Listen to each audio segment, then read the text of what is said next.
سلامونه او درنښت مو ومنئ. ګرانو وطنوالو، خدای دې وکړي چې تاسو به ټول جوړ روغ او سلامت یاست. لکه څنګه چې تاسو ته معلومه ده، له څو کلونو راهیسې پر ما باندې د ریاست لخوا مختلف دروغجن کیسونه جوړ شو چې د هغه کیسونو په لړ کې تر اوسه پورې په عدالتونو کې زه په پیشي باندې اخته یم.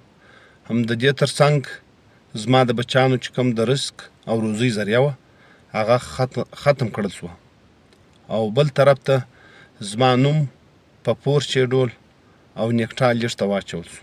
زما چې کوم اسناد وو هغه ټول بلاک کړل شول، او بل طرف ته زما کشر ورور شاکر سنګري چې هغه زما د جرم سزا ورکول شوه، هغه باندې مختلف دروغجن کیسونه جوړ شو چې تر دا مهاله پورې اشتهاري دي.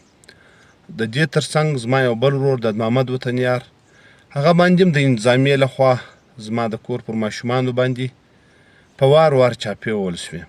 هغه هم 2-3 ځله زندان ته واچول شو، خو 2 شپې مخکې د چمن سیول انتظامیې له خپله کوره یوړی.